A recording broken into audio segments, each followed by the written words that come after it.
Hello students, welcome to Allen Digital. मैं देवेश कुमार शर्मा आपका welcome करता हूं उड़ान सीरीज में। तो बच्चों, काफ़ी सारे चैप्टर्स हम इस सीरीज में कर चुके हैं। आज हम जो चैप्टर करने वाले हैं that is fluid mechanics. Fluid mechanics से क्वेश्चन की अगर हम बात करें तो डेफिनेटली मोर और लेस एक क्वेश्चन तो इसमें पूछा ही जाता है।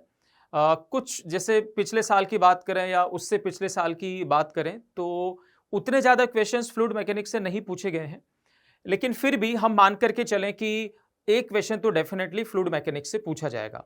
तो सबसे पहले हम इसमें बात करेंगे कि कौन से टॉपिक से फ्रीक्वेंटली क्वेश्चंस पूछे जाते हैं, मतलब परसेंटेज वाइज हम देखेंगे कि फ्लूइड मैकेनिक्स में जो सब टॉपिक्स हैं उनका क्या परसेंटेज रहा है प्रीवियस ईयर क्वेश्चंस में। कौन सा सब टॉपिक ज्यादा पूछा गया है, कौन सा सब टॉपिक थोड़ा कम पूछा गया है, उसकी सबसे पहले हम बात कर लेते हैं। तो चलो आओ सबसे पहले हम देख लेते हैं कि किस तरीके से ये टॉपिक्स हमसे पूछे गए। तो अगर हम फ्लूइड मैकेनिक्स में अगर हम देखें तो ये कुछ सर्टेन टॉपिक्स हैं। जैसे स्टार्टिंग में जब हम बात करते हैं तो फ्लूइड प्रेशर की हम बात करते हैं और किस तरीके से उसमें वेरिएशन होता है, ये सब हम डिस्कशन करते हैं। उसके बाद बॉइंट फोर्स होता है, बॉइंट फोर्स के बारे में हम पढ़ते हैं। फिर equation of continuity and Bernoulli's theorem, viscosity होता है, और फिर लास्ट में सरफेस टेंशन और कैपिलरी एक्शन की हम बात करते हैं। तो इनके परसेंटेज वाइज अगर हम देखें तो फ्लूइड प्रेशर, उसके एप्लीकेशंस और वेरिएशन किस किस तरीके से वो चेंज हो सकता है, डिफरेंट टाइप के क्वेश्चंस। तो इसकी अगर हम बात करें तो ये पूछा गया है 14.2%। उसके बाद अगर हम जाएं बॉइंट फोर्स एंड आर्किमिडीज प्रिंसिपल, और उसके ऊपर जो क्वेश्चंस फ्रेम होते हैं उसमें अगर हम देखें तो वो पूछा गया है 15.6%। उसके बाद equation of continuity on Bernoulli theorem, अच्छा खासा वेटेज है इसका, 22.6%, यहां से क्वेश्चन पूछे गए हैं। और फिर विस्कोसिटी से 21.1%, surface tension and capillary action से 26.5%। सबसे ज्यादा जो क्वेश्चंस पूछे गए हैं वो कहां से, 26.5%, तो surface tension and capillary action से। ओवरऑल अगर हम व्यू देखें तो ये जो तीन पोर्शन है, जैसे हो गया equation of continuity, Bernoulli theorem, viscosity और surface tension and capillary action, इसकी अगर हम बात करें तो ज्यादातर क्वेश्चन यहां से पूछे जा रहे हैं। थोड़े कम क्वेश्चंस पूछे गए हैं कहां से, बॉइंट force, Archimedes principal and fluid pressure के उसका किस तरीके से वेरिएशन होता है, उससे रिलेटेड क्वेश्चन थोड़े कम पूछे गए हैं।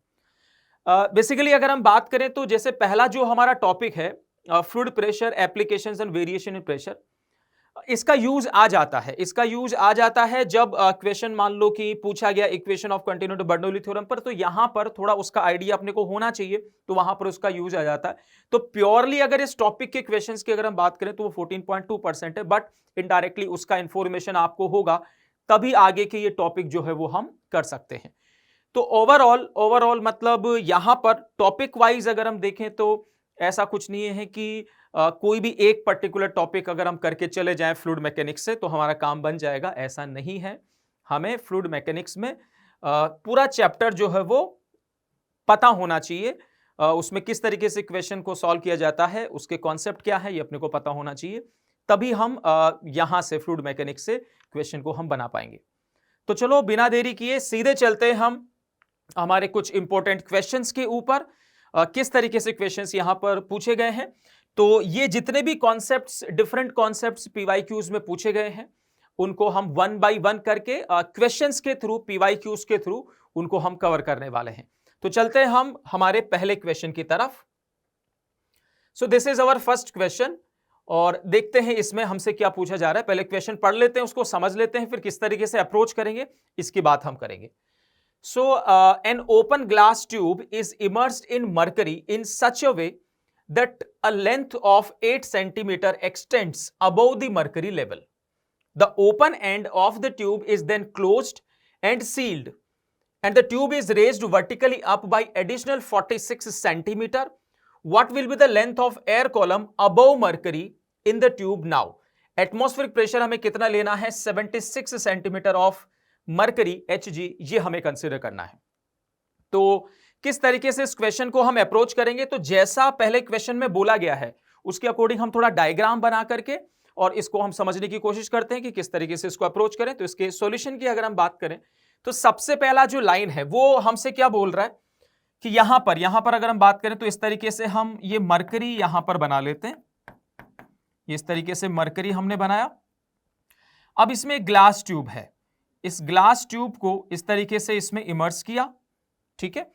तो हमसे बोला गया कि ये जो 8 सेंटीमीटर है यहां पर, ये वाली लेंथ की अगर हम बात करें तो ये हमें दिया है कितना, 8 सेंटीमीटर। उन्होंने बोला कि 8 centimetre of this tube it extends above the mercury level, ऐसा हमसे बोला गया है। सो ये सिचुएशन है। उसके बाद क्या किया गया कि ये जो एंड है इसको क्लोज कर दिया गया, इसको सील कर दिया गया, और उसके बाद 46 सेंटीमीटर इसको ऊपर खींच लिया गया, है ना, यही बोला हुआ है। And the tube is raised vertically up by additional 46 centimetre. What will be the length of the air column above mercury in the tube now. इस सिचुएशन में अगर हम देखें, है ना, इस सिचुएशन में अगर हम देखें तो अभी ये जो एयर कॉलम का जो लेंथ है वो कितना है, इट इज 8 सेंटीमीटर, है ना, जितना भी ट्यूब बाहर है। तो इसी तरीके का सिचुएशन होगा, है ना, जब इस ट्यूब को हम इसमें यहां पर इमर्स करेंगे इस सिचुएशन में, तो अभी तो मरकरी बिल्कुल ऊपर नहीं चढ़ेगा क्योंकि दोनों जगह पर जो प्रेशर है वो सेम है। यहां पर भी एटमॉस्फेरिक प्रेशर होगा, है ना, तो यही लेवल रहेगा। उसके बाद इसको सील कर दिया और फिर इसको ऊपर खींचा, ठीक है। तो अब उसके बाद का सिचुएशन अगर हम बनाएं, इसके बाद किस तरीके का सिचुएशन है, तो यहां पर ये हमने फिर से ये मरकरी हमने बना लिया, ठीक है। और अब सिचुएशन कुछ इस तरीके का है, लाइक दिस, ठीक है। ये कुछ इस तरीके का सिचुएशन हो गया। अब यहां पर ये वाला जो लेंथ है, देखो पहले 8 सेंटीमीटर था और 46 सेंटीमीटर हमने और भी उसको एडिशनली खींचा है। तो अभी अगर हम इस टोटल लेंथ की अगर हम बात करें, so this total length will become 54 centimetre, है ना, 46 प्लस 8, तो 54 सेंटीमीटर ये वाला लेंथ हो गया। लेकिन अब इसमें क्या होगा कि अब हमें नहीं पता कि अभी जो मरकरी है ना, लेट से कि हम कंसीडर कर लेते हैं कि अभी मरकरी जो है वो इस लेवल तक पहुंच गया है। इसको अगर मैं x कंसीडर करता हूं, इसको अगर मैं x कंसीडर करूं, तो ये वाला जो लेंथ है विच इज 54 माइनस x, इतने में क्या है, इतने में एयर कॉलम है। तो हमें किसका वैल्यू कैलकुलेट करना है, ये हमें 54 माइनस x का ही वैल्यू कैलकुलेट करना है, जो भी आएगा वही हमारा आंसर होगा, ठीक है। जब इसको हमने इस तरीके से खींचा तो दिस इज द सिचुएशन, अब हमें ये करना है। तो पहले अगर हम यहां पर ये जो एयर कॉलम है, पहले एयर कॉलम यहां पर था, तो इस एयर कॉलम के लिए हम क्या लगा सकते हैं कि इस सिचुएशन में अगर हम बात करें तो इसका टेम्परेचर कांस्टेंट लेकर के हम चलेंगे कि भाई जब ये प्रोसेस हमने किया, पहले ऐसा था, फिर इसको सील करके हमने यहां पर ऊपर खींचा, तो जो एयर है ट्यूब के अंदर उसका टेम्परेचर चेंज नहीं हुआ। तो इसका मतलब इस प्रोसेस को हम क्या कंसीडर करेंगे, आइसोथर्मल, ठीक है। जब भी इस तरीके के क्वेश्चंस पूछे जाते हैं तो हमें आइसोथर्मल प्रोसेस मान करके चलना होता है। तो हम इस सिचुएशन में और इस सिचुएशन में P1V1 इक्वल टू P2V2 हम यूज करेंगे, किसके लिए, एयर के लिए, है ना। एयर को आइडियल गैस की तरह ट्रीट करते हुए हम क्या यूज करेंगे, P1V1 is equal to P2V2, ये हम यूज करने वाले हैं। तो पहले अगर हम यहां पर बात करें तो यहां पर जो प्रेशर है, इस जगह पर जो प्रेशर होगा वो किसके बराबर होगा, तो एटमॉस्फेरिक प्रेशर के इक्वल है। अभी ये जो एयर है ना, ये प्रेशर किसके इक्वल है, एटमॉस्फेरिक प्रेशर के इक्वल। तो देखो यहां पर हम क्या लिख सकते हैं, तो मैं लिखूंगा 76 रो जी एच से मैं लिख रहा हूं, तो 76 सेंटीमीटर रो ऑफ मरकरी यहां पर आएगा इंटू जी, ठीक है। तो ये प्रेशर हो गया। वॉल्यूम की अगर हम बात करें तो ट्यूब का अगर क्रॉस सेक्शनल एरिया अगर हम ए कंसीडर करें और ये लेंथ हमें कितना दिया हुआ है, 8 सेंटीमीटर, तो यहां पर वॉल्यूम यानी कि जो V1 है उसको मैं क्या लिख लूंगा, A इंटू 8 सेंटीमीटर, ठीक है, इस तरीके से लिख लिया। बाद में अगर हम देखें, बाद वाला जो सिचुएशन है, बाद में जो प्रेशर है कि इस गैस का जो प्रेशर है, यहां पर ये जो एयर है, तो अभी मैं प्रेशर मान लेता हूं कि प्रेशर ऑफ एयर, है ना, इसको मैंने सिंपल कि अभी जो प्रेशर है वो इतना हो गया, जिसको हमने क्या लिख लिया, प्रेशर ऑफ एयर। उसके बाद अब अगर हम वॉल्यूम की बात करें, है ना, वॉल्यूम की बात करें कि यहां पर वॉल्यूम कितना होगा, तो वॉल्यूम हो जाएगा एरिया और इनटू ये वाला लेंथ, और ये लेंथ कितना है, इट इज 54 माइनस एक्स, ठीक है। ये इस तरीके का सिचुएशन यहां पर हमें दिख जाएगा, ओके। उसके बाद देखो अब हम क्या कर सकते हैं, यहां पर जैसे यहां का प्रेशर हमने कंसीडर कर लिया कि भाई इस जगह का ये जो एयर है ना, इसका प्रेशर हो गया P ऑफ एयर, और x लेंथ यहां पर किसका है, मरकरी का है, इस लेवल के ऊपर अगर हम देखें तो, है ना। और क्योंकि यहां पर ये फ्लूइड जो है वो रुका हुआ है, तो सेम हॉरिजॉन्टल लेवल पर अगर हम बात करेंगे तो प्रेशर भी क्या रहना चाहिए, सेम रहना चाहिए। तो इधर का प्रेशर क्या होगा, एटमॉस्फेरिक प्रेशर के बराबर, तो इस पॉइंट का प्रेशर भी किसके इक्वल होगा, एटमॉस्फेरिक प्रेशर के इक्वल। बट इसको हम एक और तरीके से निकाल सकते हैं। कैसे निकाल सकते हैं, प्रेशर ऑफ एयर कर देंगे और प्लस ये वाला जो मरकरी कॉलम है इसकी वजह से भी प्रेशर आएगा, तो दोनों को जब हम ऐड करेंगे तो यहां का प्रेशर मिलेगा which is equal to the atmospheric pressure. तो देखो एक और इक्वेशन हम यहां से फॉर्म कर सकते हैं। एक और इक्वेशन देखो क्या बनेगा, 76 इंटू रो एम इंटू जी, ठीक है। ये हो गया एटमॉस्फेरिक प्रेशर। इसको किसके इक्वल पुट कर सकते हैं, प्रेशर ऑफ एयर प्लस इसकी वजह से कितना होगा, row of mercury into g और इंटू एक्स। इस तरीके से ये हमने यहां पर सेकंड इक्वेशन फॉर्म कर लिया। अब इन दोनों इक्वेशन का यूज करते हुए हम सबसे पहले क्या कैलकुलेट करेंगे, एक्स। बट एक्स हमारा आंसर नहीं होगा, हमारा आंसर होगा 54 माइनस एक्स, ठीक है। इस बात का जरूर ध्यान रखें। तो बस अब अपने को सिंप्लीफाई करना है ना। कॉन्सेप्चुअल इसमें केवल अपना कॉन्सेप्ट वाइज अगर हम बात करें तो इतनी, ये दोनों इक्वेशन किस तरीके से हमने फॉर्म किया है ये अपने को आना चाहिए, ठीक है। तो अब जो भी कैंसिल हो रहा है उसको सबसे पहले कैंसिल करें। एरिया से ये एरिया यहां पर कैंसिल हो जाएगा। प्रेशर ऑफ एयर की जगह हम ये पुट कर लेते हैं यहां पर, ठीक है। तो अब इसके बाद इस इक्वेशन को प्रेशर ऑफ एयर उसमें हम पुट करेंगे। तो देखो यहां पर मैं लिख रहा हूं 76 into rho M into g और इंटू 8, ओके। और प्रेशर ऑफ एयर की जगह मैंने पुट किया, इसको इधर जब हम लेके जाएंगे तो ये रो एम इंटू जी ये तो कॉमन आ जाएगा और यहां रहेगा 76 माइनस एक्स, ठीक है। तो ये हमने किसकी जगह पुट कर दिया, प्रेशर ऑफ एयर की जगह पुट कर दिया। उसके साथ यहां पर क्या है, तो इट इज 54 माइनस एक्स। ये इस तरीके से और भी कुछ लिखा हुआ है इसमें। अगर हम देखें तो ये रो एम जी और रो एम जी यहां दोनों तरफ से कैंसिल हो गया, ठीक है। अब हमें यहां पर तो ये एक क्वाड्रेटिक इक्वेशन हमें बनता हुआ दिखाई दे रहा है किसमें, एक्स में। और फिर उस एक्स के हम यहां पर सॉल्यूशन फाइंड करेंगे, ठीक है। सॉल्यूशन फाइंड करने के बाद 54 माइनस एक्स कैलकुलेट किया जाएगा। तो आई होप कि अब इसको आगे इस इक्वेशन को क्वाड्रेटिक इक्वेशन से उसके रूट निकाल करके आप एक्स निकाल सकते हो, ठीक है। और फिर आप आंसर बता सकते हो 54 माइनस एक्स का। आई होप कि ये किया जा सकता है अब, है ना। तो ये सब चीज जब हम कर लेंगे तो उसके बाद जो 54 माइनस एक्स मतलब जो क्वेश्चन में पूछा हुआ है उसका जो आंसर आएगा वो कितना आएगा, 16 सेंटीमीटर। मतलब एक्स जब हम कैलकुलेट करेंगे तो एक्स हमें मिलेगा 38, ठीक है। 38 एक्स मिलेगा, लेकिन हमें 38 आंसर नहीं करना है, हमें क्या आंसर करना है, 54 माइनस एक्स। तो answer would be the 16 centimetre, ठीक है। तो एक अच्छा क्वेश्चन है ये, है ना। इस तरीके से इसमें अप्रोच करना पड़ेगा और फिर इसका आंसर आएगा। क्वाड्रेटिक भी इसमें बनता है, वहां पर थोड़ी कैलकुलेशन भी अपनी को करनी पड़ेगी और कॉन्सेप्चुअल वाइज भी ये एक अच्छा क्वेश्चन है, ठीक है। तो बच्चों ठीक है, इसी तरीके से तो इसका देख लेते हैं। यस, आंसर इज 16 सेंटीमीटर, है ना। इसको जब हम कैलकुलेट करेंगे तो आंसर डेफिनेटली तुम लोगों को मिल जाएगा, ठीक। उसके बाद हम बढ़ते हैं नेक्स्ट क्वेश्चन की तरफ, okay. So this is our next question. ये भी एक अच्छा क्वेश्चन है ना। This is definitely a nice. There is a circular tube in a vertical plane, two liquids which do not mix, दोनों immiscible liquids हैं, and of density D1 and D2 are filled in the tube. Each liquid subtends 90-degree angle at center. Radius joining their interface makes an angle alpha with the vertical.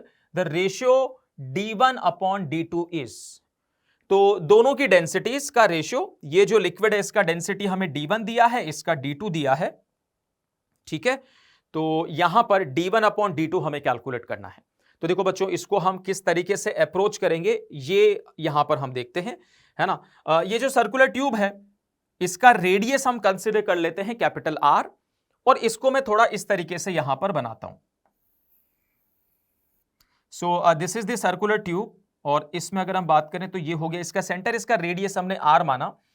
और अगर हम देखें तो एक liquid यहां से यहां तक इसमें फिल किया हुआ है, ये कुछ इस तरीके से,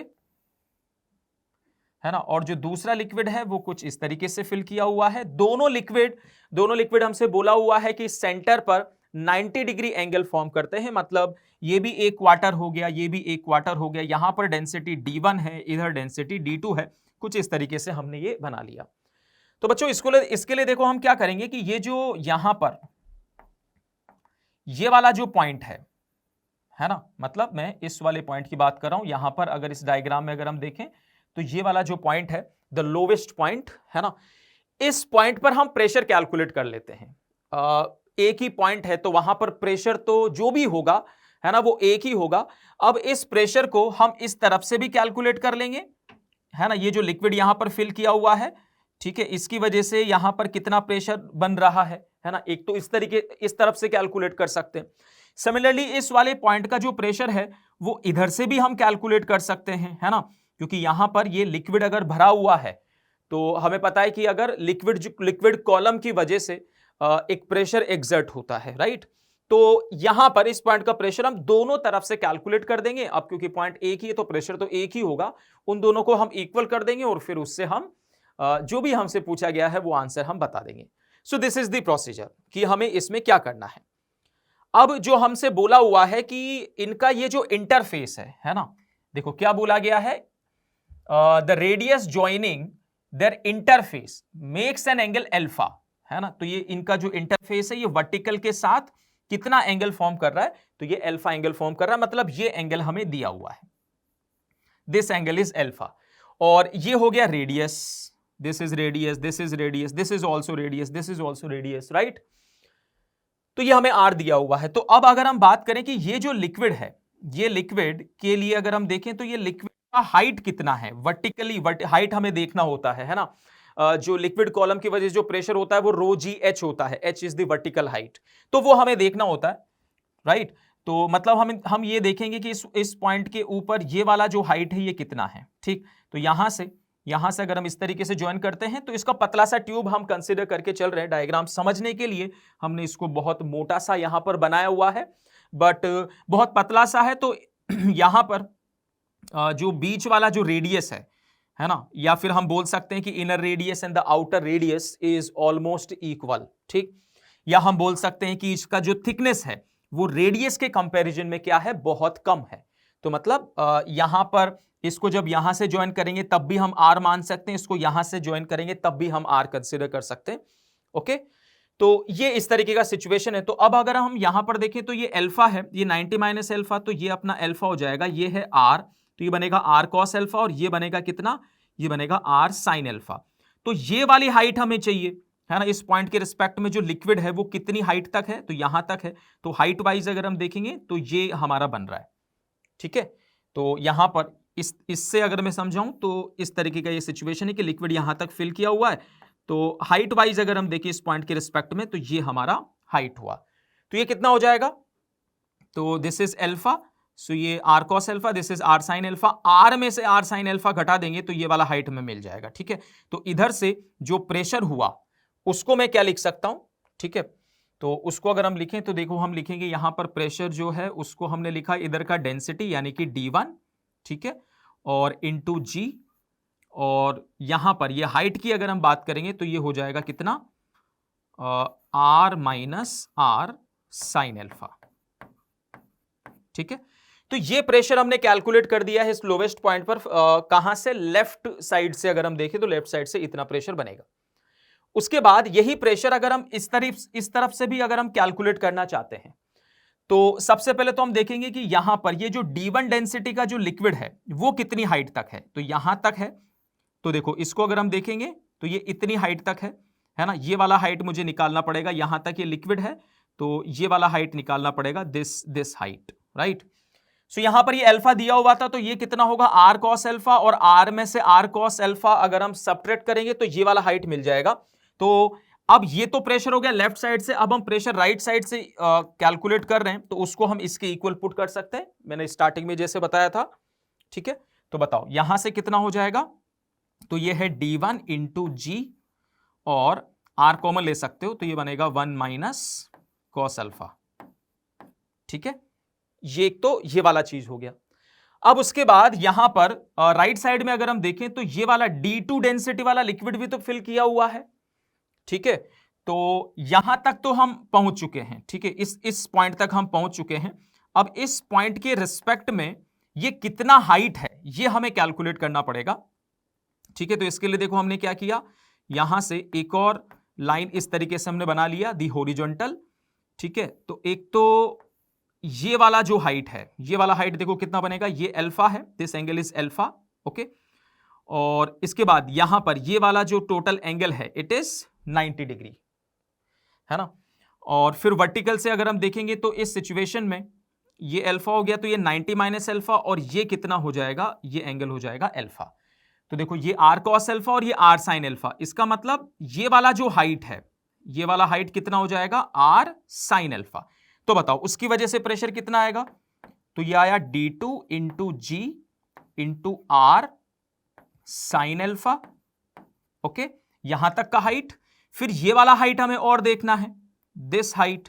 तो देखो ये है आर और ये वाला एंगल अल्फा होगा, ये आर, ठीक है। तो ये कितना बन जाएगा, ये बन जाएगा are cos alpha.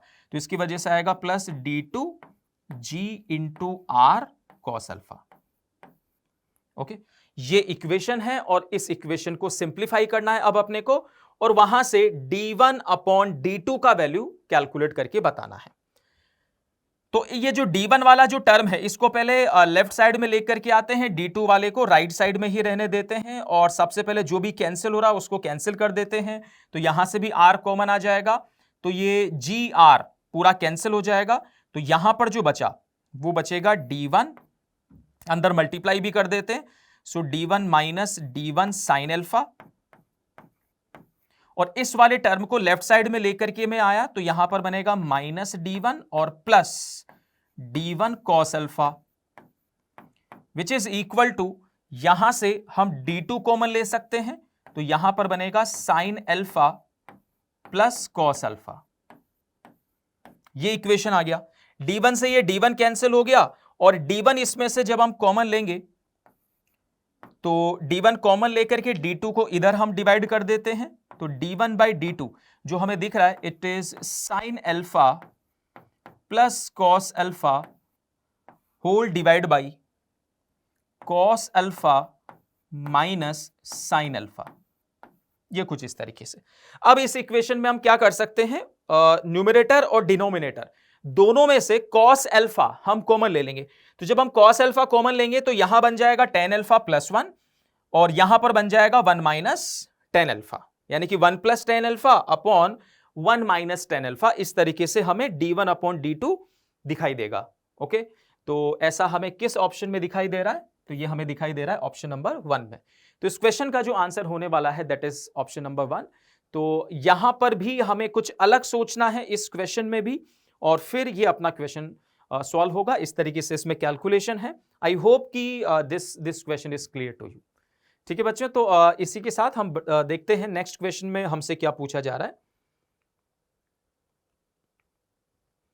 So this is the next, when an air bubble of radius r rises from the bottom of the surface of a lake। अब देखो इस तरीके का जो क्वेश्चन है ये भी फ्रीक्वेंटली पूछा जाता है ना, किसी न किसी एग्जाम में डेफिनेटली इस तरीके का क्वेश्चन फ्लूइड से आपको दिख जाता है। तो देखते हैं इसको किस तरीके से सॉल्व किया जाता है। The bottom to the surface of the lake its radius becomes 5r/4। उन्होंने बोला कि एक एयर बबल है, एयर बबल है कहां पर, बॉटम ऑफ द लेक में, वहां पर लेट्स से कि रेडियस स्मॉल r है। तो जब वो ऊपर जा रहा है, ऊपर किस वजह से जाएगा, due to the buoyant force, है ना। एयर बबल की अगर हम बात करें तो उसके अंदर क्या है, उसके अंदर एयर है, ठीक है। तो उसका जो मास होगा वो तो बहुत कम है, लेकिन वॉल्यूम की वजह से उसके ऊपर बॉइंट फोर्स ज्यादा लग रहा है, तो बॉइंट फोर्स की वजह से वो कहां जाता है, ऊपर जाता है। लेकिन जब वो ऊपर जाता है और सरफेस तक पहुंचता है, सरफेस तक पहुंचता है, तो उसका रेडियस कितना हो जाता है, 5r/4, मतलब रेडियस बढ़ गया, है ना। जैसे जैसे वो बबल ऊपर गया तो उसका रेडियस क्या हो गया, बढ़ गया। ऐसा हम एक्वेरियम में भी इस तरीके की सिचुएशंस हम देखते हैं। Taking the atmospheric pressure to be equal to 10 metre height of water column, the depth of the lake would approximately be. तो हमें एटमॉस्फेरिक प्रेशर कितना लेना है, 10 metre height of water column. अगर वाटर कॉलम हो कितना 10 मीटर हाइट का, तो उसकी वजह से जितना प्रेशर बनेगा उतना हमें एटमॉस्फेरिक प्रेशर कंसीडर करना है। तो हमें बताना है कि डेप्थ ऑफ द लेक कितना है और सरफेस टेंशन को और इफेक्ट ऑफ टेम्परेचर को हमें इग्नोर करना है। तो यहां पर भी देखो उसी तरीके का सिचुएशन है कि जब वो बबल बॉटम में है तो उसके अंदर एयर है, और फिर जब वो ऊपर जा रहा है तो पहले वॉल्यूम कम था उस एयर का, लेकिन जब वो ऊपर गया सरफेस तक पहुंच गया तो धीरे धीरे वहां तक उसका वॉल्यूम बढ़ गया और रेडियस कितना हो गया 5r/4 हो गया, r से 5r/4 हो गया, तो वॉल्यूम इंक्रीज हो गया। और इफेक्ट ऑफ टेम्परेचर हमें नहीं कंसीडर करना है, तो मतलब टेम्परेचर इस प्रोसेस में वो जो एयर है उस बबल के अंदर उसको सेम कंसीडर करना है। तो अगेन उस एयर के लिए जो कि बबल के अंदर है उसके लिए हम क्या यूज करेंगे, P1 V1 is equal to P2 V2, और उससे हमारा ये इक्वेशन सॉल्व हो जाएगा। सरफेस टेंशन को भी हमें इग्नोर करना है, मतलब सरफेस टेंशन की वजह से जो प्रेशर में डिफरेंस आता है उसको भी हम कंसीडर नहीं करेंगे, ये भी यहां पर इसमें मेंशन किया हुआ है। तो चलो देखते हैं इसके सॉल्यूशन को। तो ये बात क्लियर हो गया कि यहां पर हम यूज करेंगे P1 V1 is equal to P2 V2। ठीक, तो जब एयर बबल बॉटम में है तब कितना प्रेशर होगा एयर का, तो जितना बाहर प्रेशर है उतना ही अंदर प्रेशर है, क्योंकि हमें सरफेस टेंशन कंसीडर नहीं करना है। तो उस सिचुएशन में अगर हम देखें तो कितना प्रेशर होगा, तो देखो ये इस तरीके का सिचुएशन है, यहां पर मैं बना देता हूं। लेट्स से कि ये लेक हो गया है ना, और यहां पर ये एयर बबल है, जब ये ऊपर गया तो उसका रेडियस बढ़ गया, और इसको हम कंसिडर कर लेते हैं कि this is the depth of the lake, और इसको हमने h कंसिडर कर लिया। तो यहां पर अगर हम देखें तो इस जगह प्रेशर कितना होगा, तो एक तो एटमॉस्फेरिक प्रेशर और फिर rho of water into g into h, ये भी हमें लिखना पड़ेगा एयर कॉलम की वजह से। अच्छा, पी नॉट इन्होंने क्या बोला है कि पी नॉट हमें कंसिडर करना है rho of water into g into 10, ये हमें कंसिडर करना है एटमॉस्फेरिक प्रेशर। तो ये तो हो गया पी नॉट। फिर उसके बाद यहां पर इस जगह जब हम प्रेशर लिखेंगे सो प्लस इसमें हम क्या करेंगे, rho of water into g into h, ये हम कर देंगे। तो ये हुआ प्रेशर, यहां पर जितना इधर है उतना ही अंदर भी है, सरफेस टेंशन नहीं लेना है। और V1 की अगर हम बात करें तो इस जगह पर वॉल्यूम कितना होगा, सो 4/3 पाई स्मॉल r क्यूब, ये वॉल्यूम है। नाउ अब ये पहुंच गया यहां पर अगर है तो सिर्फ कौन सा प्रेशर रहेगा, atmospheric pressure. So it is rho of water into g और इंटू 10। लेकिन वहां वॉल्यूम की अगर हम बात करें तो वो हो गया 4/3 पाई, और r कितना हो गया 5r/4 हो गया। सो यहां लिखेंगे 5r/4 का क्यूब। बस इसको हमें सॉल्व करके हमें बताना है कि h का वैल्यू कितना है ना, मतलब डेप्थ ऑफ द लेक कितना है, ये हमें यहां पर बताना है। तो जो भी कैंसिल हो रहा है उसको कैंसिल कर दो, तो ये रो W और G ये कॉमन आ जाएगा और कैंसिल हो जाएगा, तो रो WG रो WG रो WG ये कैंसिल हो गया, और 4π/3 और r क्यूब ये भी कैंसिल हो जाएगा, 4π/3 r क्यूब 4π/3 r क्यूब, और यहां से ये r क्यूब कैंसिल हो जाएगा। तो अब हम देखते हैं इधर कितना बचा हुआ है, इधर बचा हुआ है 10 + h। ओके, राइट साइड में अगर हम देखें तो यहां पर कितना बचा हुआ है, सो 10 इंटू इसका क्यूब करेंगे तो ये बनेगा 125 और ये बनेगा 64।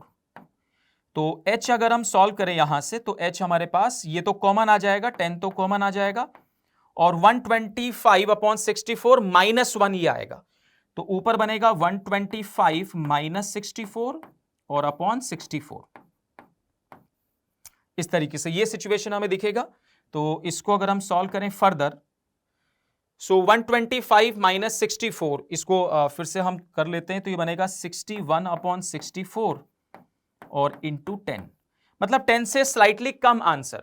61/64 है, 64 हो जाता तो 10 हो जाता है ना, तो 10 से थोड़ा सा कम आंसर जो हमारा होगा वही यहां पर आंसर होगा। सो ऐसा हमें दिख रहा है कि इसमें थर्ड ऑप्शन में 9.5।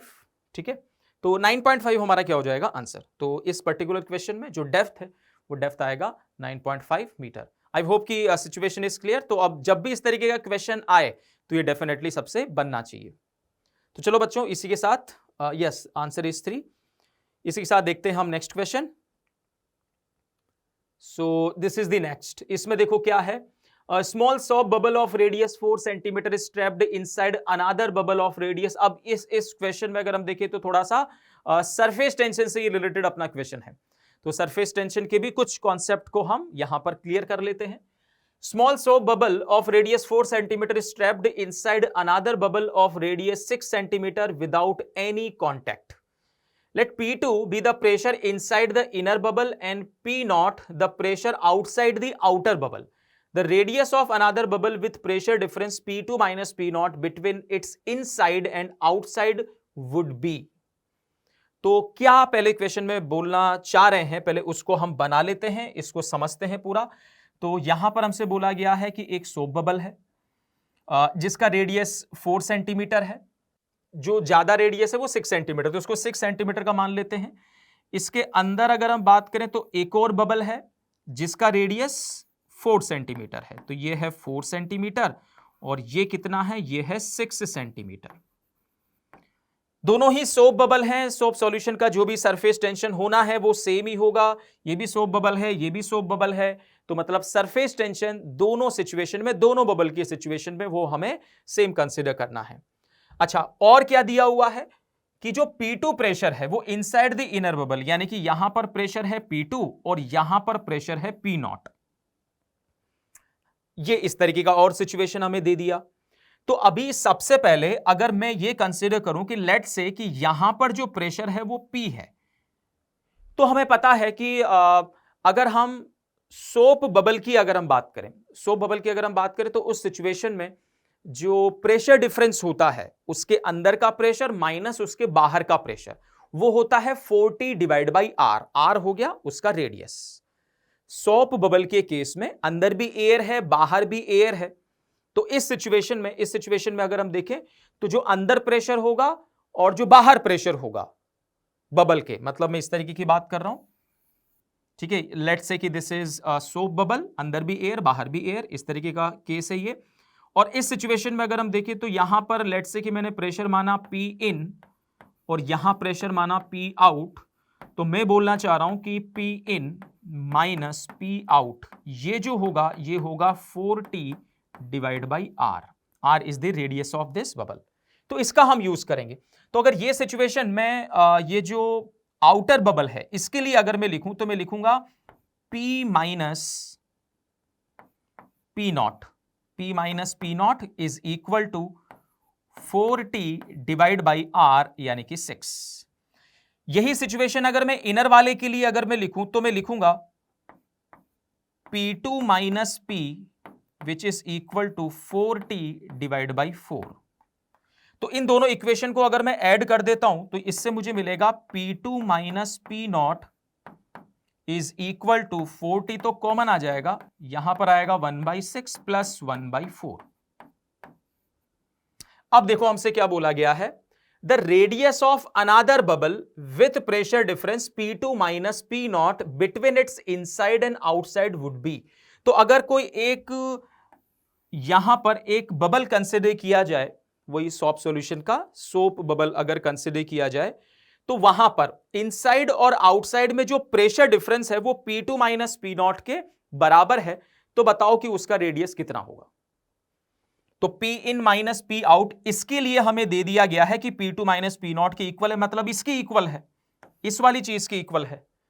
तो इसको हम किसके इक्वल पुट कर सकते हैं कि लेट्स से कि इसका जो रेडियस है वो R है, तो ये जो पूरा टर्म है इसको पुट किया जा सकता है 4T 1/6 plus 1/4 that is equal to 4T divide by R।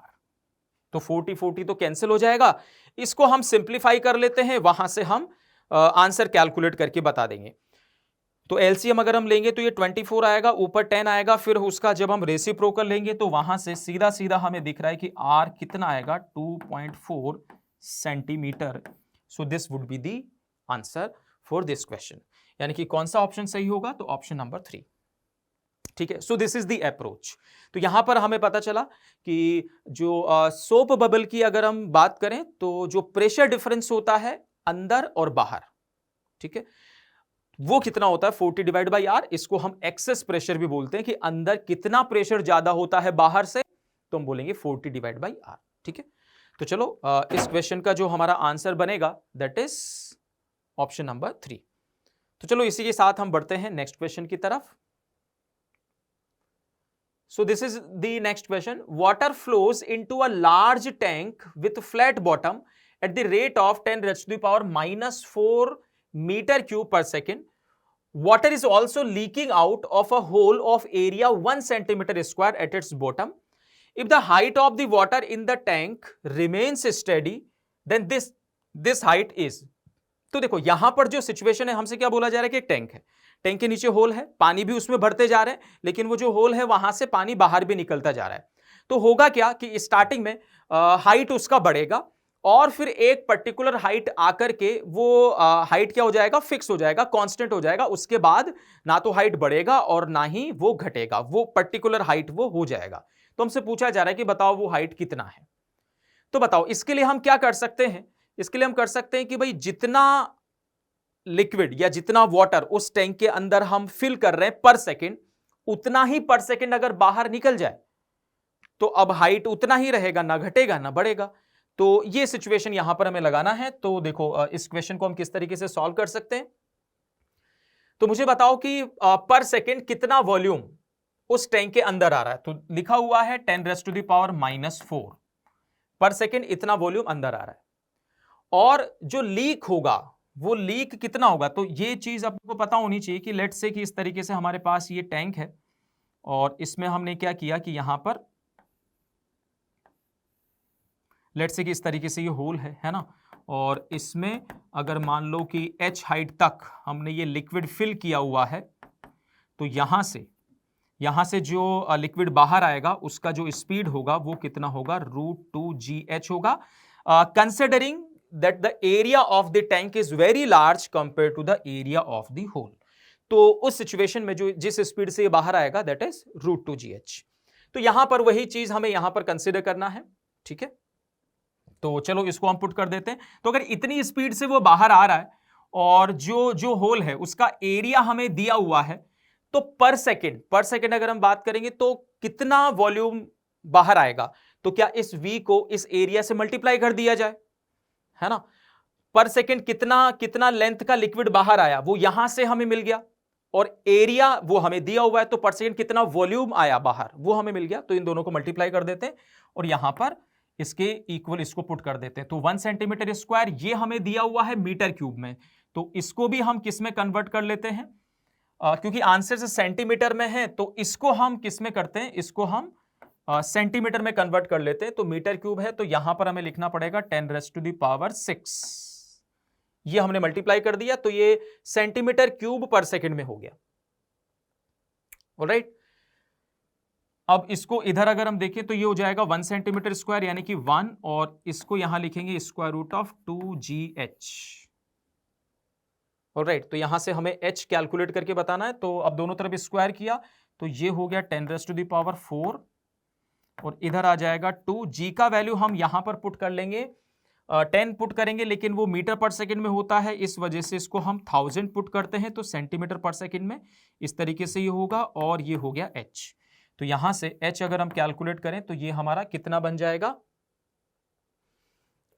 अगर इसको हम 10 पुट करेंगे तो मतलब यहां से जो हमें आंसर मिलेगा वो 5 सेंटीमीटर, ये हमें आंसर मिलेगा।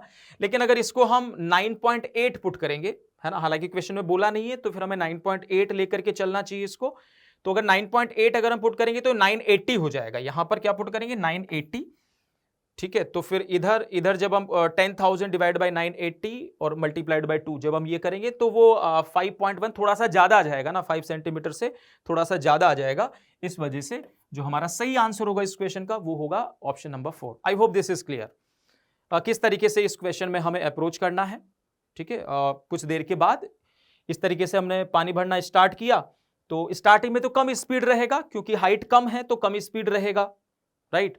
तो पहले कम वॉल्यूम बाहर निकलेगा, लेकिन जैसे जैसे हाइट बढ़ता जाएगा वैसे वैसे ये स्पीड भी बढ़ता जाएगा। तो एक टाइम आएगा तो जितनी रेट से हम भर रहे हैं उतनी रेट से पानी बाहर निकल रहा है तो हाइट फिक्स हो जाएगा, कांस्टेंट हो जाएगा। वो हमें कैलकुलेट करके बताना था, तो इस तरीके से इस क्वेश्चन को हम सॉल्व करेंगे।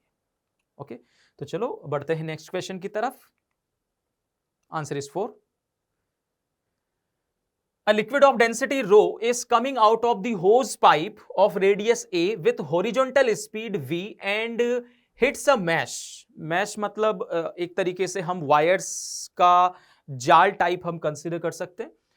50% of the liquid passes through the mesh unaffected, 20% loses all of its momentum and 25% comes back with the same speed. The resultant pressure on the mesh will be. तो इस तरीके के क्वेश्चंस में अगर हम देखें तो ये उसी तरीके का क्वेश्चन है कि लेट्स से कि अगर मैं इस तरीके से बोलूं तो इसके सॉल्यूशन में लेट्स से कि हमारे पास ऐसे एक ये वॉल है और एक पाइप है जिसका एरिया हमने ए कंसीडर किया, इसमें लिक्विड फिल कर रहा है और लेट्स से कि ये वी स्पीड से जाकर के इस वॉल से टकरा रहा है। इस वॉल से ये वी स्पीड से टकरा रहा है, ये एरिया हमने ए कंसीडर कर लिया और ये जो भी लिक्विड है उसका डेंसिटी लेट्स से कि रो है। तो इस वॉल के ऊपर अब हम ये कंसीडर कर रहे हैं कि यहां पर ये टकराने के बाद उसका मोमेंटम जीरो हो जाता है। ऐसा हमने कंसीडर किया कि ये लिक्विड है, ये इस वॉल से टकराया और टकरा करके रेस्ट पर आ गया। ठीक है, रेस्ट पर आकर के सिंपली नीचे वो गिर गया, इस तरीके का सिचुएशन। तो फिर उस केस में क्या होगा, उस केस में जो फोर्स एग्जर्ट होगा इस वॉल के ऊपर वो होगा F is equal to rho into a into v square. ये फोर्स होगा। अगर मान लो कि अनअफेक्टेड पास हो जाता है, मतलब वॉल नहीं होकर के जैसे यहां पर दिया हुआ है मैश है ना, तो बहुत सारा लिक्विड यानी कि 50% लिक्विड अनअफेक्टेड चला गया, तो वो तो कोई फोर्स एग्जर्ट नहीं करेगा। कुछ लिक्विड यानी कि 25% टकराया और टकराने के बाद रेस्ट पर आ गया, loses all of its momentum, तो उसकी वजह से जो फोर्स बनेगा वो रो ए वी स्क्वायर बनेगा। और 25% क्या हुआ, वापस आ गया उतनी ही स्पीड से, तो उस सिचुएशन में 2 रो ए वी स्क्वायर इतना फोर्स बनेगा, क्योंकि अभी तो मोमेंटम हमने जीरो कंसीडर किया था। टकरा करके वापस अगर उतनी स्पीड से आ गया तो फिर कितना फोर्स हो जाएगा, 2 रो ए वी स्क्वायर इतना फोर्स हो जाएगा। तो बस अगर इतनी इंफॉर्मेशन अपने को क्लियर है तो अब इस क्वेश्चन को डेफिनेटली हम कर सकते हैं। तो चलो यहां पर अगर हम बात करें तो हमसे पूछा जा रहा है कि रिजल्टेंट प्रेशर कितना होगा, ये हमसे पूछा जा रहा है। तो प्रेशर की जब हम बात करेंगे तो हम एरिया से क्या कर देंगे, फोर्स को डिवाइड कर देंगे, तो उससे हमारा आंसर बन जाएगा। ठीक, तो चलो यहां पर हम लिखते हैं। तो पहले फोर्स हम कैलकुलेट कर लेते हैं। तो टोटल अगर हम बात करें, टोटल तो रो ए वी स्क्वायर यानी कि 1/4 ऑफ 25% है ना, और 25% मतलब हो गया 1/4 रो ए वी स्क्वायर। ये तो हुआ मोमेंटम, 25% का मोमेंटम लूज हो गया है ना, उस लॉस्ट हो गया जैसे ही वो टकराया, राइट। तो एक तो ये हो गया। दूसरा 25% क्या हो गया, रिटर्न हो गया, तो उसकी वजह से लिखेंगे 1/4 और into 2 rho a v square. ठीक है, तो जो टोटल फोर्स बना वो कितना बन जाएगा, तो ये 1/2 ये 1/4 ये बन जाएगा 3/4 रो ए वी स्क्वायर। हमसे प्रेशर पूछा जा रहा है तो एरिया से हम डिवाइड कर देंगे, तो हमारा आंसर बन जाएगा 3/4 रो वी स्क्वायर। ठीक है, तो इस तरीके से कौन से ऑप्शन में ये हमें दिख रहा है, so answer would be option number 2। ठीक है, तो ये इंफॉर्मेशन डेफिनेटली हम ध्यान रखेंगे कि कितना फोर्स यहां पर लगेगा। ओके, तो चलो बढ़ते हैं नेक्स्ट क्वेश्चन की तरफ। इसका आंसर कितना होगा, option number 2। This is the next. A long cylindrical vessel is half filled with a liquid. When the vessel is rotated about its own vertical axis, the liquid rises up near the wall. If the radius of the vessel is 5 centimeter and its rotational speed is 2 rotations per second, then the difference in the heights between the center and the sides in centimeter will be. देखो ये rotation से related question हो गया, जिसमें हम container होता है, cylindrical container होता है, उसमें हम उसको घुमाते हैं, तो होता क्या है कि जहां से घुमाते हैं वहां तो लिक्विड नीचे चला जाता है और साइड से ऐसे ऊपर आ जाता है, तो उसी के ऊपर बेस्ड ये क्वेश्चन है। तो इसमें एक इंपॉर्टेंट इक्वेशन होता है, वो अपने को ध्यान रखना होता है। तो देखो मैं एक सिचुएशन यहां पर सबसे पहले ड्रॉ कर देता हूं कि लेट्स से कि हमारे पास ये एक सिलेंड्रिकल कंटेनर है और इसमें ये लिक्विड फिल किया हुआ है। थोड़ा ज्यादा हाइट बना देता हूं इसको। ये कुछ इस तरीके से इसमें हमने ये लिक्विड फिल किया। ओके, अब इसको हमने क्या किया, घुमा दिया, ऐसे हमने घुमा दिया इसको इस वाली एक्सिस से, जो एक्सिस ऑफ दिस सिलेंडर है उसके अबाउट ओमेगा एंगुलर वेलोसिटी से इसको हमने रोटेट करवा दिया। तो होगा क्या कि ये जो लिक्विड है, ये लिक्विड कुछ इस तरीके का शेप ले लेगा, ये राइट, जो लिक्विड है वो कुछ इस तरीके से ये शेप ले लेगा। अब अगर इस पॉइंट को ओरिजिन कंसिडर किया जाए, इधर एक्स एक्सिस माना जाए और इधर वाई एक्सिस अगर कंसिडर किया जाए और इस पॉइंट को ओरिजिन लिया जाए, तो यहां पर ये जो शेप हमें दिख रहा है ना, ये जो कर्व हमें दिख रहा है, इस कर्व का जो इक्वेशन होता है ये हमें ध्यान रखना है। It is y is equal to omega square x square upon 2g। ठीक है, ओरिजिन कहां पर लिया है इस बात को जरूर हम ध्यान दें कि जो कर्व बना था उसका जो लोवेस्ट पॉइंट है वहां पर हमने ओरिजिन लिया है, इधर x लिया है, ऊपर y लिया है। तो ये जो कर्व है इसका जो इक्वेशन है वो omega square x square upon 2g होता है, मतलब दिस इज अ पैराबोला। हालांकि ये पूरा 3D में रहेगा तो इसको हम पैराबोलॉइड बोलते हैं, पूरा शेप की अगर हम बात करें। लेकिन अगर हम 2D में ये जो फिगर यहां पर हमें दिख रहा है इसके इक्वेशन की अगर हम बात करें तो it is omega square x square upon 2g। So this is the equation. अगर ये इक्वेशन हमें पता है सो फिर ये इक्वेशन बहुत ही इजी है। तो इस इंफॉर्मेशन का यहां पर हमें रिक्वायरमेंट है। तो अब देखो हमसे क्या बोला गया है, the liquid rises up near the wall if the radius of the vessel is 5 centimetre. तो देखो ये जो चीज है ये हमें दिया हुआ है 5 centimetre radius of the vessel and it's rotational speed is 2 rotations पर सेकेंड। तो रेडियस हमें दे दिया, उसके साथ साथ ओमेगा हमें दे दिया, हमें बोला हुआ है 2 रोटेशंस पर सेकेंड। तो ओमेगा अगर हम कैलकुलेट करना चाहते हैं तो ये हो जाएगा एक रोटेशन में कितना एंगल 2 पाई, तो 2 रोटेशन में हो गया 4 pi. So it is 4 pi radian per second, this is omega. तो ओमेगा हमें दे दिया है और हमसे क्या पूछा जा रहा है, then difference in height between the centre and the sides. तो देखो कि यहां पर ये जो सेंटर है और जो साइड्स हैं इनके बीच में जो डिफरेंस इन हाइट है ये कितना है, ये हमसे पूछा जा रहा है।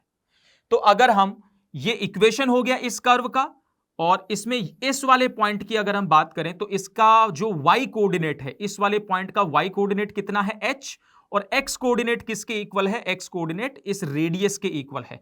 इस पॉइंट के अगर मैं कोऑर्डिनेट्स पूछूं तो यहां पर x कोऑर्डिनेट यानी कि रेडियस और y कोऑर्डिनेट यानी कि h। तो बस इस इक्वेशन में हम पुट कर देते हैं, इसका इक्वेशन तो पता ही है कर्व का। तो हमने लिखा h is equal to omega square यानी कि 16 pi square into x square, x की जगह रेडियस यानी कि 25 इन सेंटीमीटर हमें बताना है। ठीक है, तो हम लिख लेते हैं 25 इंटू 10⁻⁻⁴। तो ये मीटर में आ रहा है, डिवाइड बाई अगर हम करेंगे तो हम करेंगे 20। तो बस यही हमारा क्या हो जाएगा, डिफरेंस इन हाइट। कहां पर, साइड में और सेंटर के बीच में जो डिफरेंस इन हाइट होगा वो हमें यहां से पता चल जाएगा। तो बस इसको थोड़ा सा हम सिंप्लीफाई कर लेते हैं।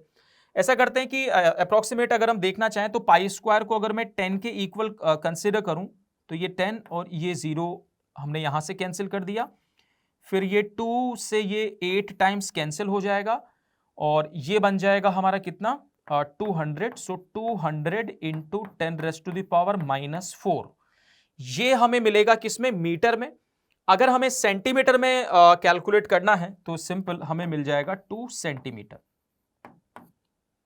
ठीक है, 2 सेंटीमीटर हमें आंसर मिल जाएगा। 2 सेंटीमीटर कौन से ऑप्शन में है, so it is in option number 2। ठीक है, तो वहां से ये क्वेश्चन हमारा सॉल्व हो जाएगा, तो थर्ड इसका आंसर आ जाएगा। तो इस क्वेश्चन में अगर हम देखें तो किस चीज का रिक्वायरमेंट है, इस इक्वेशन का, इस कॉन्सेप्ट का। तो अब ये बात ध्यान रखेंगे कि इक्वेशन क्या होता है जब हम इस तरीके से रोटेट करवाते हैं तो। ठीक है, तो इस क्वेश्चन का आंसर है ऑप्शन नंबर 3। चलो बच्चों, इसी के साथ नेक्स्ट क्वेश्चन हम देखते हैं। This is the next. A wooden block floating in a bucket of water has 4/5 of its volume submerged. When certain amount of an oil is poured into the bucket, it is found that the block is just under the oil surface with half of its volume under the water and half in oil. The density of oil relative to that of water is. तो step by step इस question की तरफ हम जाते हैं. ये question हमसे Archimedes principal या बॉइंट फोर्स उससे रिलेटेड हमसे पूछा हुआ है. तो देखो इसमें किस तरीके से कॉन्सेप्ट्स को हम यूज करेंगे इसकी बात करते हैं. तो सबसे पहला जो इंफॉर्मेशन है उसके अकॉर्डिंग हम यहां पर देखते हैं. तो पहला इंफॉर्मेशन हमें दिया कि लेट से किस तरीके से कंटेनर है, इसमें हमने वाटर फिल किया, वुडन ब्लॉक है उसमें फ्लोट कर रहा है और 4/5 वॉल्यूम सबमर्ज्ड है. ठीक, तो लेट से किस तरीके से हमारा ये ब्लॉक हो गया है ना, और यहां पर ये कुछ इस तरीके का सिचुएशन हमें दिखाई देगा पहले केस में. तो लेट से कि ये जो ब्लॉक है वुडन ब्लॉक, इसका मास m है. तो यहां से मैं क्या इक्वेशन लिख सकता हूं यहां से कि भाई इसका जो mg है उसको कौन बैलेंस कर रहा है, बॉइंट फोर्स. तो हमने लिखा mg is equal to b, mg is equal to b. इस तरीके से हमने इक्वेशन लिख दिया. mg तो इसका वेट हो गया और बॉइंट फोर्स कितना होगा, तो rho of water into g into the volume submerged. तो अगर इसका टोटल वॉल्यूम अगर मैं v कंसिडर करता हूं, ब्लॉक का टोटल वॉल्यूम अगर हम v कंसिडर करें तो यहां मैं लिख सकता हूं 4v divide by 5. This is our equation number 1. अब क्या किया, इसमें ऑयल और भर दिया हमने. तो उसकी वजह से उसके बाद जो सिचुएशन है वो कुछ हमें इस तरीके का दिखाई देगा. जैसे कि लेट्स से कि यहां पर ऊपर ऑयल हो गया और नीचे वाटर हो गया, ये ब्लॉक हो गया. इस तरीके से मैंने ये ब्लॉक बनाया और ऊपर यहां पर ऑयल है, ये इसको हमने ऑयल कंसीडर कर लिया. और फिर नीचे क्या है, इधर वाटर है. तो वाटर को कुछ इस तरीके से बना लेते. नीचे क्या है, वाटर, ये. और इस तरीके से ये सिचुएशन यहां पर बन रहा है कि आधा वॉल्यूम ऑयल के अंदर है और आधा वॉल्यूम वाटर के अंदर है ना. इस तरीके का ये सिचुएशन बाद में हमें दिया हुआ है. तो अभी इस सिचुएशन में हम क्या लिख सकते हैं, इस सिचुएशन में फिर से अगर हम, क्योंकि अभी भी ये फ्लोट कर रहा है, इक्विलिब्रियम में है, तो हम लिखेंगे mg इज इक्वल टू, अब बॉइंट फोर्स दोनों की वजह से लगेगा तो हम लिखेंगे rho of water into g into v/2 और plus rho of oil into g, plus नहीं, यहां पर मल्टीप्लीकेशन का साइन. तो इस केस में अगर हम बात करेंगे तो ये रो ऑफ ऑयल इंटू जी और इंटू v/2. ये हमारा सेकेंड इक्वेशन है. अब हमसे क्या पूछा जा रहा है, the density of oil relative to that of water. तो मतलब हमसे पूछा जा रहा है density of oil divide by density of water, ये कितना है, ये हमसे इस क्वेश्चन में पूछा जा रहा है. तो अगर दो, ये भी mg के इक्वल है, वो भी mg के इक्वल है, दोनों को इक्वेट कर देते हैं. वहां से ये g इंटू वी तो कैंसिल हो जाएगा. इसमें अगर हम बात करें तो यहां पर आएगा rho of water into 4/5 left side में, इसको हम बराबर कर रहे हैं. इधर अगर हम बात करेंगे तो ये बन जाएगा rho of water divide by 2, ठीक है. और यहां पर बनेगा rho of oil divide by 2. Rho w और v तो जैसे ही हम यहां पर सॉरी g इंटू वी, ये क्या हो जाएगा, कॉमन आकर के कैंसिल हो जाएगा और इस तरीके से इक्वेशन बनेगा. रो ऑफ वाटर को और इस तरफ लेकर के आ जाते हैं. सो यहां पर बनेगा 4/5 minus 1/2 rho of water that is equal to rho of oil divide by 2. हमें कैलकुलेट करना है रो ऑफ ऑयल, तो ये रो w इधर लेके जाएंगे, 2 इधर लेके जाएंगे. तो अगर हम 10 LCM लेते हैं तो इधर बनेगा 8 और यहां पर बनेगा 5, ठीक है. तो ये बन जाएगा 3/10 LCM अगर हम लेते हैं तो 8 माइनस 5 यानी कि 3/10. 3/10 यहां पर बनेगा. तो देखो यहां से ये बन जाएगा rho of oil divide by rho of water is equal to 2 into 3/10, तो मतलब 3/5, ठीक है. 3/5 अगर हम देखेंगे तो 0.6 कितना आ जाएगा, 0.6. तो इस तरीके से इस क्वेश्चन का जो हमारा आंसर रहेगा दैट इज 0.6, है ना. तो जो density of oil relative to that of water वो कितना रहेगा, 0.6. तो यहां पर हमने बॉइंट फोर्स का कॉन्सेप्ट यूज किया है, आर्किमिडीज प्रिंसिपल का हमने यूज किया है. तो किस तरीके से हम बॉइंट फोर्स लिखते हैं और फ्लोटिंग की सिचुएशन में किस तरीके से इक्वेशंस फॉर्म होती हैं और फिर कैसे हम क्वेश्चन को सॉल्व करते हैं, वो कॉन्सेप्ट यहां से क्लियर होगा. ओके, तो चलो बच्चों इसी के साथ देखते हैं नेक्स्ट. इसका आंसर है third. Next is this, the water from a tap emerges vertically downwards with an initial speed of 1 meter per second. The cross-sectional area of the tap is 10 raised to the power minus 4 meter square. Assume that the pressure is constant throughout the stream of water and that the flow is streamlined. The cross-sectional area of the stream 0.15 metre below the tap would be. तो यहां पर ये जो question है ये simple equation of continuity के ऊपर based है. मतलब अगर हम बात करें, देखो इस तरीके से अगर मैं ये टैप बनाता हूं यहां पर, इस तरीके से अगर हम बात करें तो ये हमारा टैप हो गया. इसमें से यहां पर अगर हम बात करें तो ये लिक्विड जो है वो फ्लो कर रहा है, लिक्विड फ्लो कर रहा है. तो जैसे जैसे होगा क्या कि यहां से जैसे जैसे ये लिक्विड नीचे चलेगा तो उसका जो रेडियस है वो क्या होता जाएगा, कम होता जाएगा. नॉर्मल सिचुएशन में भी इस तरीके का एक्सपीरियंस हम कर सकते हैं. तो बस इसी के ऊपर ये बेस्ड क्वेश्चन हमें यहां पर दिया हुआ है.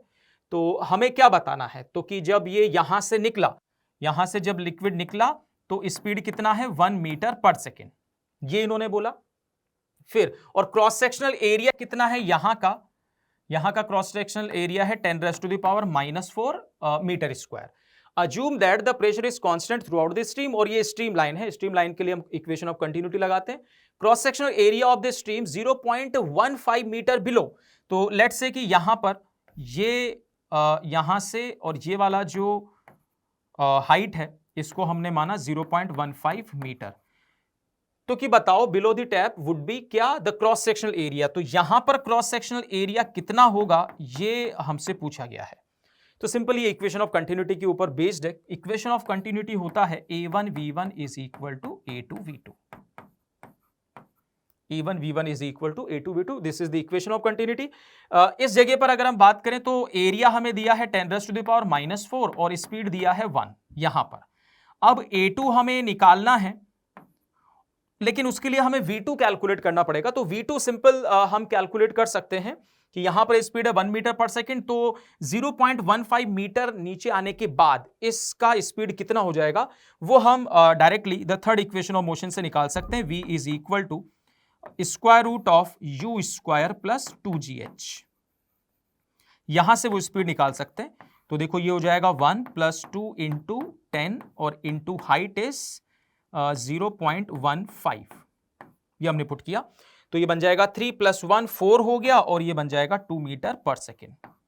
तो इसका मतलब ये जो v2 है इसको हम लिख लेंगे कितना 2. तो बताओ एरिया हमारे पास कितना आ जाएगा, तो ये आ जाएगा 5 into 10 raised to the power minus 5 metre square. ठीक है, इस तरीके से हमारा आंसर बनेगा. तो यहां पर इतनी डेप्थ नीचे जो एरिया है दैट इज दिस, यानी कि द ऑप्शन नंबर 2. ठीक है, तो simple this question is based on equation of continuity. तो इक्वेशन ऑफ कंटिन्यूटी किस तरीके से हम यूज करते हैं वो भी हमने यहां पर इस क्वेश्चन की हेल्प से देखा है. तो इसका आंसर क्या है, ऑप्शन नंबर 2. चलो बच्चों इसी तरीके से हम और चलते हैं नेक्स्ट आगे. A cubical block of size 0.5 meter floats on water with 30% of its volume under water. What is the maximum weight that can be put on the block without fully submerging it under water? तो यहां पर हमसे क्या बोला जा रहा है कि क्यूबिकल ब्लॉक है जिसका साइड कितना है 0.5 मीटर क्यूब है और वो फ्लोट कर रहा है. 30% कहां है, अंडर वाटर है उसका वॉल्यूम. मतलब 30% वॉल्यूम जब अंदर रहता है तो बॉयंट फोर्स बैलेंस कर देता है उसके वेट को. अब हम उसके ऊपर और कितना वेट हम रख सकते हैं कि वो फुल्ली सबमर्ज हो जाए, वो फुल्ली सबमर्ज हो जाए, तो उसके ऊपर कितना वेट हम रख सकते हैं ये हमसे पूछा जा रहा है. बेसिकली मास हमें बताना है. ऑप्शंस अगर हम देखें तो है ना, मास हमें बताना है कितना मास हम और रख सकते हैं. तो पहले इस सिचुएशन को क्लियर कर लेते हैं कि ये क्या बोलना चाह रहे हैं इसमें.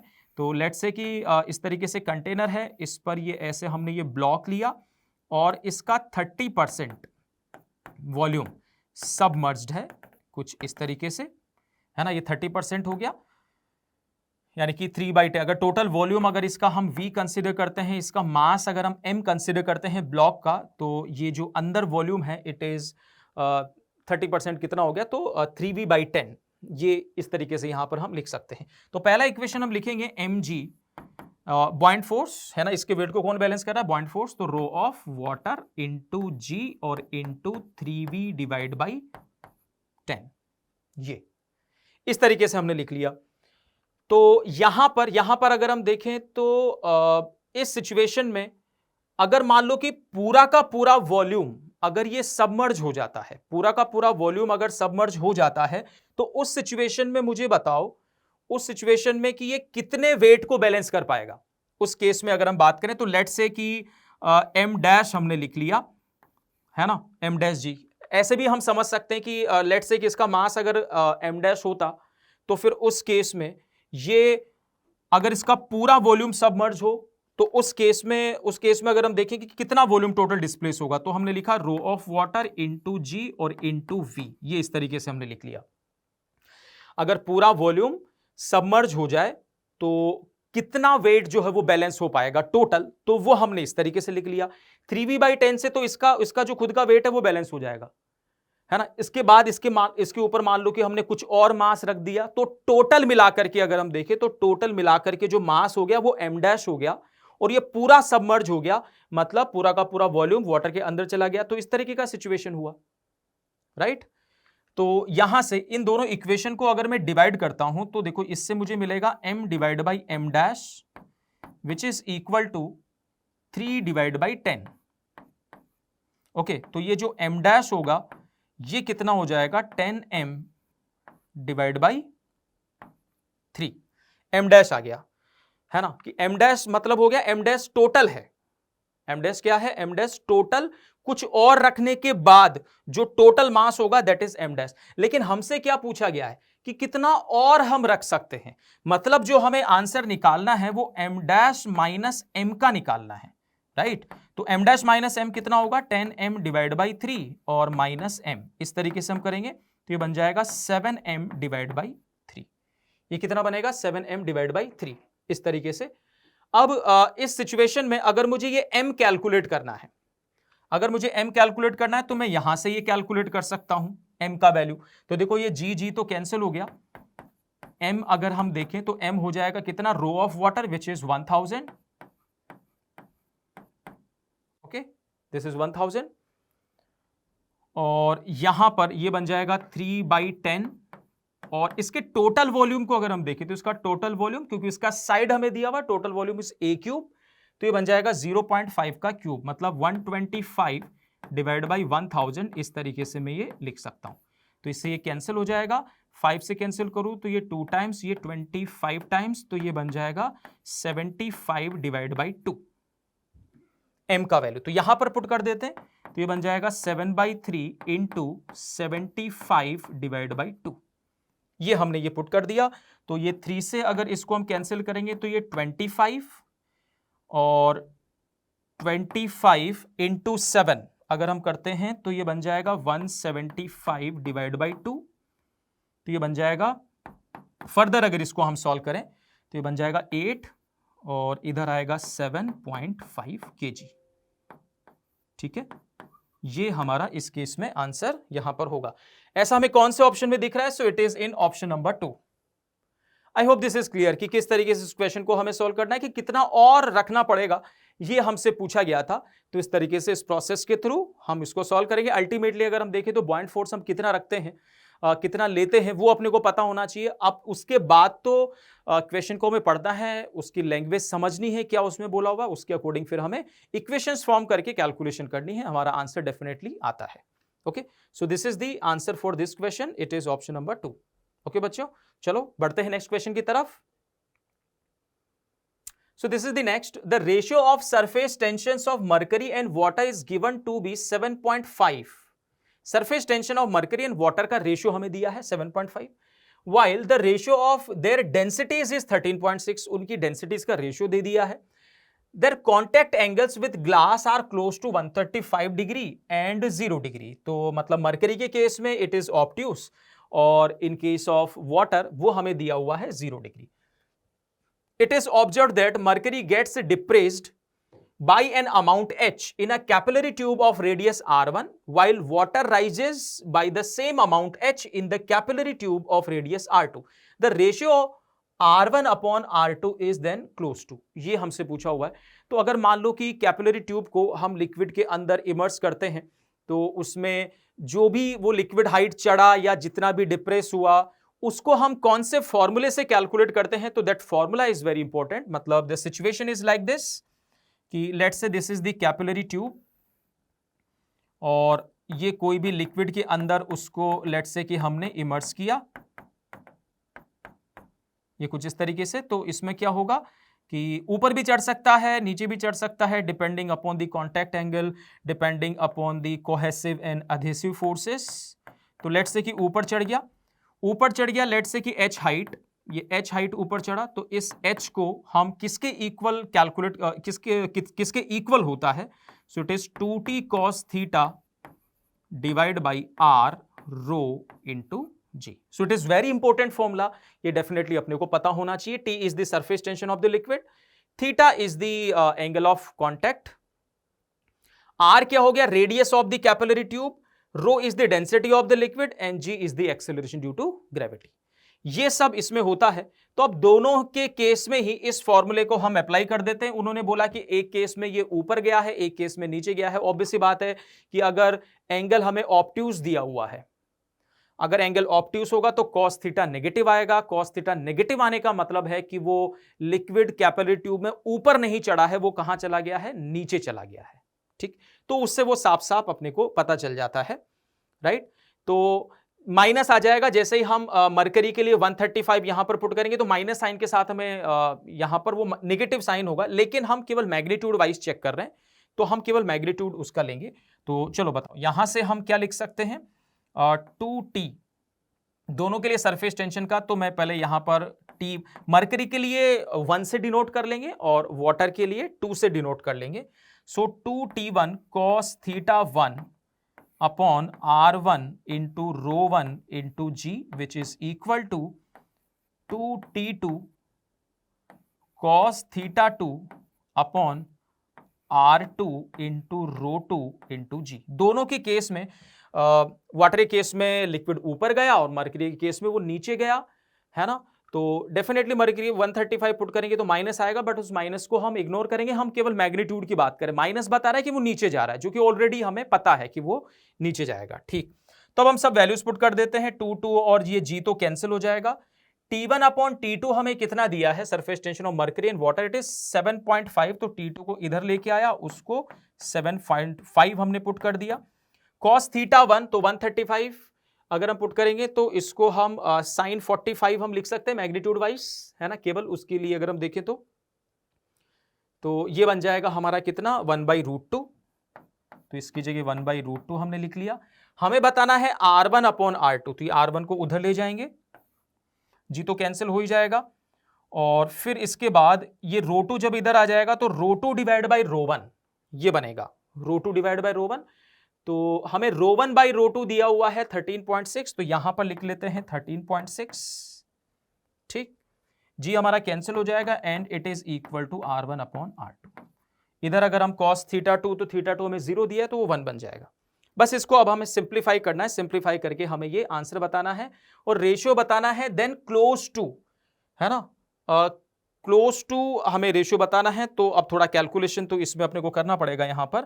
तो अगर हम देखें कि इसको मैं सिंपली 135 कंसीडर कर लेता हूं, अगर इसको 13.6 नहीं लेकर के 13.5 अगर हम कंसीडर करें, तो वहां से अगर इसको हम सॉल्व करेंगे तो देखो हम किससे कैंसिल कर सकते हैं, 15 से इसको हम कैंसिल कर सकते हैं, तो ये 5 टाइम्स और ये हो जाएगा 9 टाइम्स। ठीक है, फिर उसके बाद ये बन रहा है 5/9 और यहां पर बन रहा है 1/√2 विच इज 1.414। तो इसको फर्दर हम इस तरीके से लिख लेते हैं 5 और यहां है 9 इंटू 1.414। इसको भी अगर हम अप्रॉक्सीमेटली 1.5 कंसिडर कर लेते हैं, तो 1.5 अगर इसको हम लें तो ये बन जाएगा 5 डिवाइड बाई 9 इंटू 1.5, तो ये हो जाएगा 0.3। तो 10 ऊपर पहुंचा देते हैं, तो 10 डिवाइड बाई 27 इस तरीके से। अब 5 से अगर हम इसको कैंसिल करें तो इसको अगर हम 25 लें तो ये बन जाएगा 2/5 के आसपास, है ना। जो आंसर हमारा बनेगा वो किसके आसपास बनेगा, 2/5, मैंने क्लोज टू ही पूछा है ना, तो हमें क्लोज टू आंसर निकालना है। तो अप्रोक्सीमेटली किसके आसपास आ जाएगा, 2/5 के आसपास आ जाएगा। सो इस क्वेश्चन का जो हमारा सही आंसर होगा वो कितना होगा, 2/5। ठीक है, तो बस ये फॉर्मूला हमारे लिए इसमें इंपॉर्टेंट है, ये फॉर्मूला अपने को पता होना चाहिए, बाकी तो क्वेश्चन में जो भी दिया हुआ है उसके अकॉर्डिंग इसको सॉल्व कर लेंगे, है ना। So right answer for this question is option number 3। ठीक है, तो चलो बढ़ते हैं next. This is our next question. A solid sphere of radius capital R acquires a terminal velocity v1 when falling due to the gravity through a viscous fluid having a coefficient of viscosity eta. The sphere is broken into 27 identical solid spheres. If each of these spheres acquires a terminal velocity v2 when falling through the same fluid, the ratio v1 upon v2 equals to. तो अब बच्चों देखो, अब इसमें ये this question is related to the viscosity. Viscosity में ये एक स्टैंडर्ड फॉर्मूला है जो डेफिनेटली अपने को याद होना ही चाहिए। तो क्या फॉर्मूला होता है कि अगर कोई भी स्फेरिकल ऑब्जेक्ट है वो एक फ्लूइड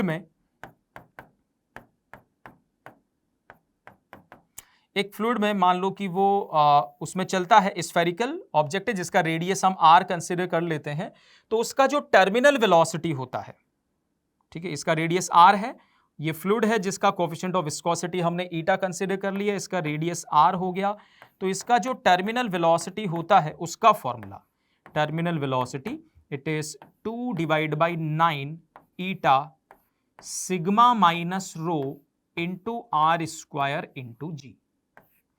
ये फॉर्मूला काफी इंपॉर्टेंट फॉर्मूला है, सीधा इसके ऊपर क्वेश्चन पूछा जाता है।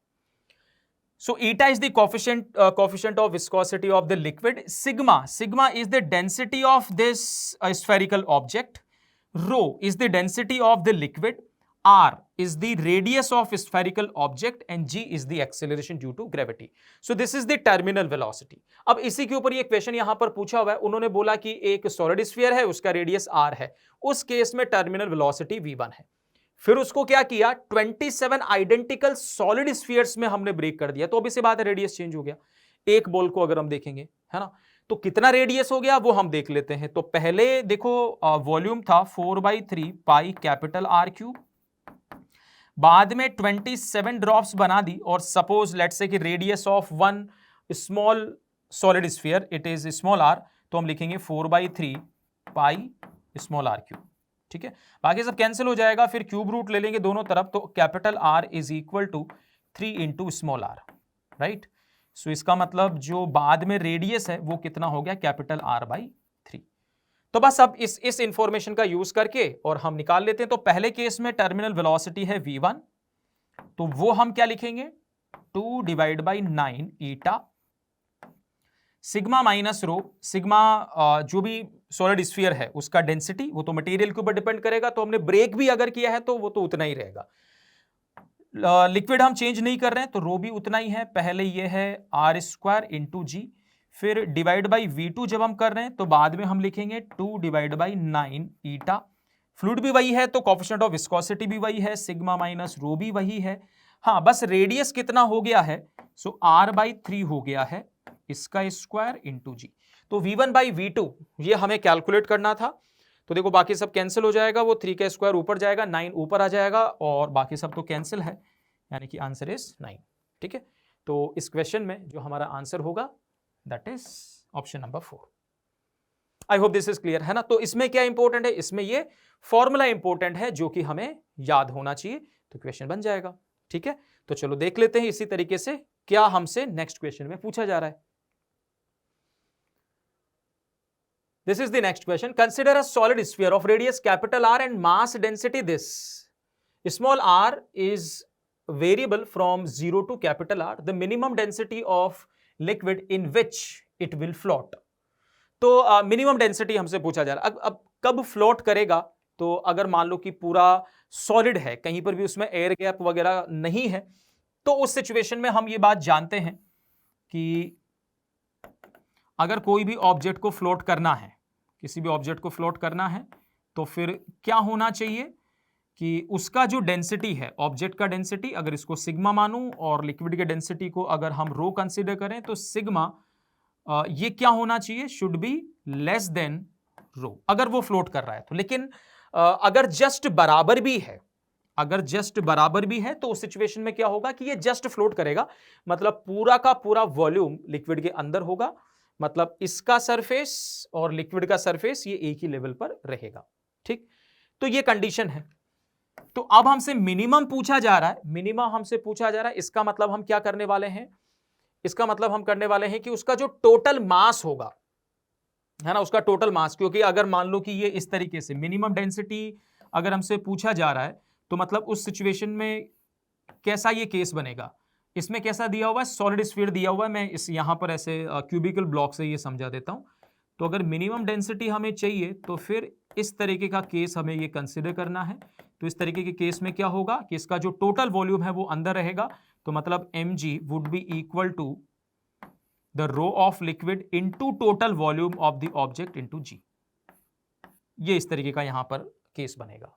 ओके, तो हम क्या करेंगे कि यहां से इसका डेंसिटी वेरिएबल है तो टोटल मास कैलकुलेट कर लेंगे, टोटल मास को हम rho of liquid into total volume के बराबर कर देंगे, तो उससे हमें ये रो एल मिनिमम डेंसिटी वो हमें मिल जाएगा। ठीक है, तो चलो सबसे पहला जो हमारा टास्क है कि टोटल मास कितना होगा वो हम निकाल लेते हैं।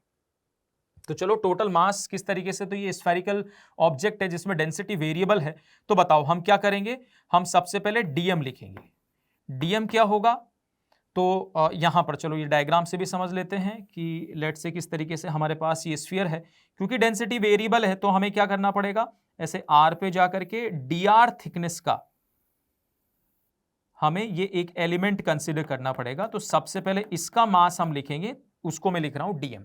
तो ये डीएम कितना होगा, तो हम देखेंगे कि यहां डेंसिटी कितना है, तो आर डिस्टेंस पर जो डेंसिटी है it is rho naught 1 minus small r square divide by capital r square, और ये जो शेडेड वॉल्यूम है, ये शेडेड वॉल्यूम कितना होगा, तो it is 4 pi r square into d r. Shaded volume है ना, शेडेड जो शेल बना है उसका रेडियस है स्मॉल आर और उसका थिकनेस कितना है डी आर, तो हमने ऐसे लिख दिया। टोटल मास निकालने के लिए इंटीग्रेट किया फ्रॉम 0 टू कैपिटल आर।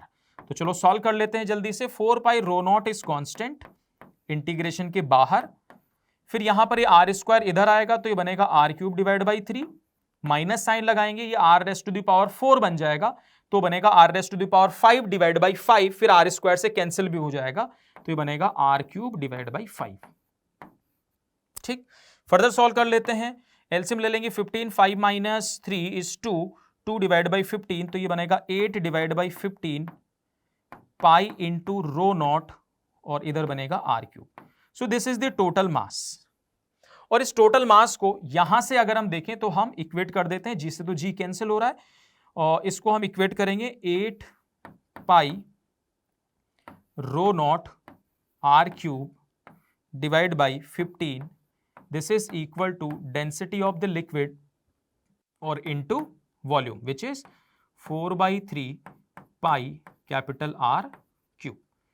ठीक, तो बस यहां से सॉल्व कर लो, तो 4 पाई से ये कैंसिल हो गया 2 टाइम्स, इस 3 से ये कैंसिल हुआ 5 टाइम्स, और आर क्यूब से r cube cancel, so rho l ये कितना मिल रहा है, 2 रो नॉट डिवाइड बाई 5।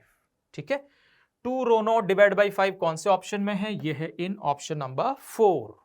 तो अगेन यहां पर भी अगर हम देखें इसमें थोड़ा सा मिक्स हो गया है कि थोड़ा सा हमें इंटीग्रेशन का यूज करना पड़ेगा। टोटल मास हमने निकाला, फिर जो बॉइंट फोर्स का जो इक्वेशन होता है उसको हम देखेंगे, दोनों से हमने रिलेट करके ये आंसर बता दिया।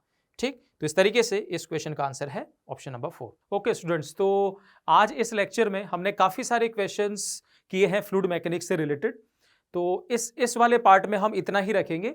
बाकी की जो क्वेश्चंस है, बाकी के जो डिफरेंट टाइप के क्वेश्चंस होंगे और भी जो PYQs होंगे उनको हम सेकंड पार्ट में करने वाले हैं, तो आज इतना ही रखेंगे। Thank you.